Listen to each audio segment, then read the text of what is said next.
Welcome back, folks, to the biggest what ifs in the theme park industry. This is episode 9, and if you want one of your suggestions featured in the next video, you can have a chance to do so by leaving it in the comments down below, starting with the words what if.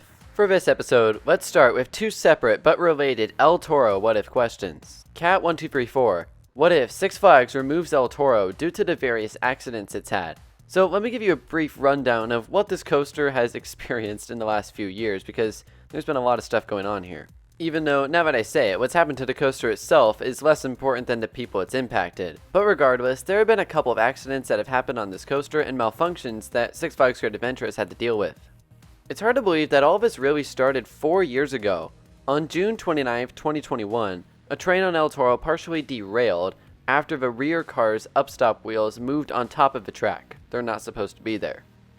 Luckily, this didn't put anyone in a hospital or anything like that, but it did cause a big headache for Great Adventure. The incident led to the ride being closed for the majority of the 2021 season, and an investigation was conducted by Intamin, the manufacturer of the ride. Ultimately, El Toro was allowed to reopen, but unfortunately in 2022, in August, something more serious happened. At that time, a malfunction caused a loud jolt resulting in back pain and minor injuries for 13 riders, and unfortunately 5 of those riders were hospitalized. Mechanical issues on an attraction are one thing, but it's certainly a much bigger issue when people are hurt in the process. As you might imagine, and if you paid attention to the coaster world during that time, you would know this to be true, there were a ton of questions revolving around El Toro and this ride's future. So much so that many theorized this ride would indeed close, and for a time, I agreed with a lot of those people. It certainly seemed like this coaster had a very uncertain future. One of the concerning things about it was that Intamin conducted an investigation in 2021, and in the very next year, something went wrong. That's very rare in the theme park world, by the way. This is not a normal occurrence, so that's why it was extra concerning. I tend to believe at this point, this ride, assuming it continues to not have issues, is relatively safe, especially considering the retracking that they're going to be doing here in the next few years. But that's for our next what if question. Also, imagine if Great Adventure removed Green Lantern, Giga, and El Toro in a short amount of time. That would just be wild, and that park would be, well, frankly, not as good. I think, though, to answer the question, what if they do ultimately close this coaster, this would be a really difficult pill to swallow for Great Adventure fans and the Great Adventure Park. I think it's pretty fair to say that Giga was this park's icon, and now that that coaster is gone, El Toro immediately becomes that new icon. So losing another one would be absolutely brutal. It would open up a big chunk of land, but they're not going to be able to build a coaster that's as good as El Toro in all likelihood, so that would be a tough loss. Now, they are doing some retracking on the coaster in the next few years, and that leads us into the next what if question. WestKid01, what if El Toro's retrack hurts Six Flags' relationship with Intamin?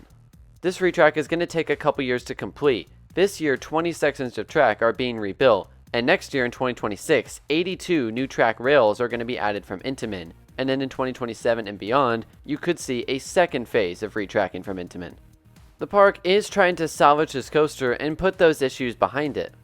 If it goes well, this is going to be an excellent change for this roller coaster, make it as smooth as possible and as comfortable as possible for all guests. But what if it goes wrong?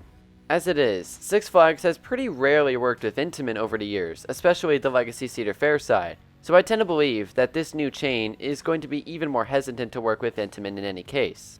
And if for some reason something goes wrong on this retrack, I think they might get fed up a little bit and not go back to Intamin for a very long time.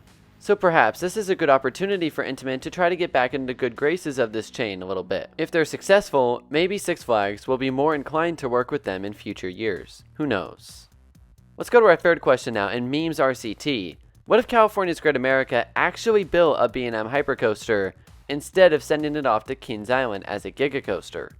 For this question, context really matters, because we all know that in 2025, California's Great America is on the chopping block. If you recall, a few years ago, California's Great America, at that time Cedar Fair, sold the land that this park sits on to a real estate developer in Prologis. Cedar Fair, now Six Flags Entertainment Corporation, will continue to operate this park until their lease ends in 2033. Even though from my understanding they could pull the plug before then, I just don't think they will.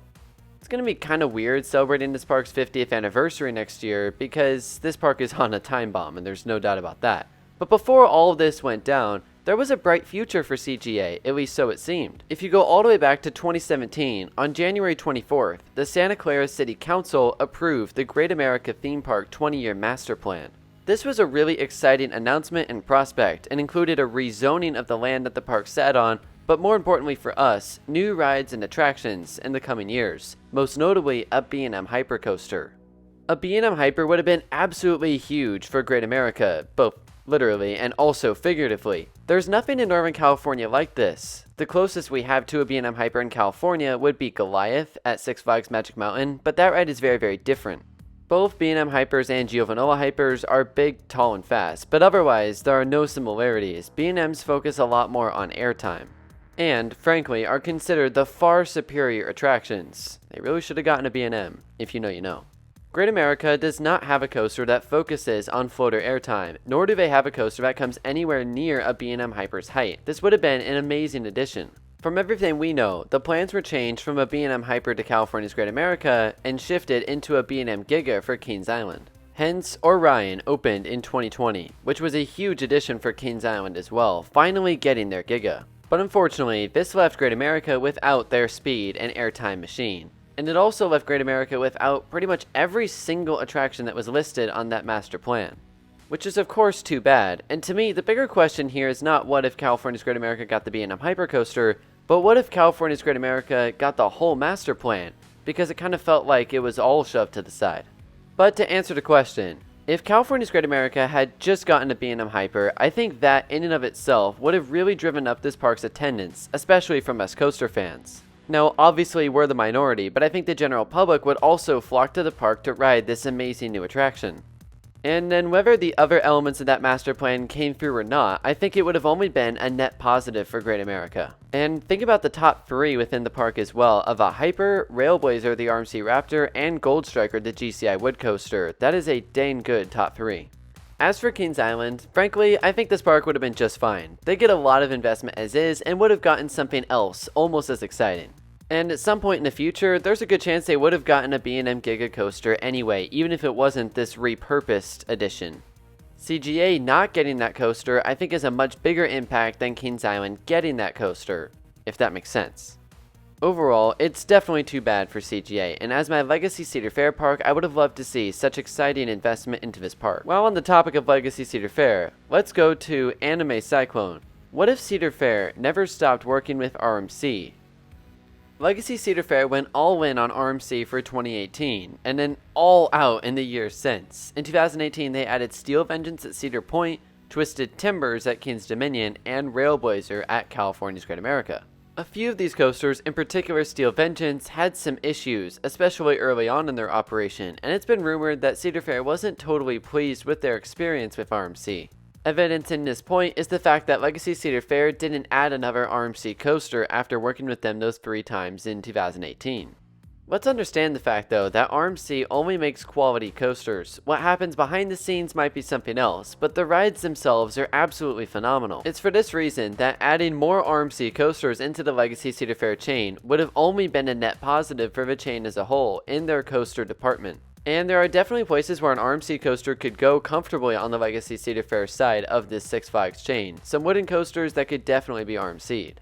All that to say, it's too bad that they had some sort of fallout behind the scenes, because RMC coasters are fantastic. Let's end with Mitchell Reese. What if Herschend never acquired Kentucky Kingdom after Ed Hart retired? What if it was acquired by Palace Entertainment, or returned to Six Flags instead?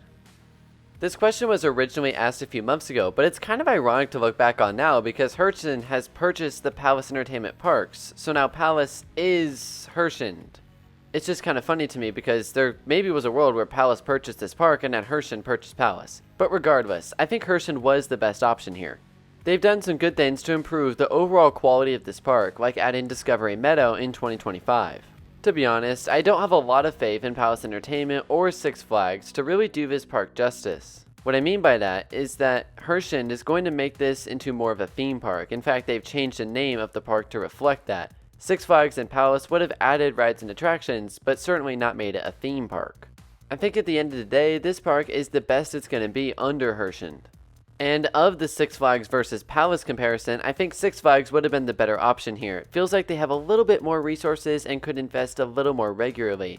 Palace sometimes invests regularly into parks, but they're a little inconsistent at times, and I don't love some of the operational things that would probably come with it. Overall, though, this park has an interesting and exciting future. Certainly a more exciting future than California's Great America. But I digress. With all that being said, if you have any ideas for part 10 of the biggest what ifs in the theme park industry, leave them down below with the word starting what if. I appreciate you sticking around to the end, thank you so much for watching, and I'll see you next time.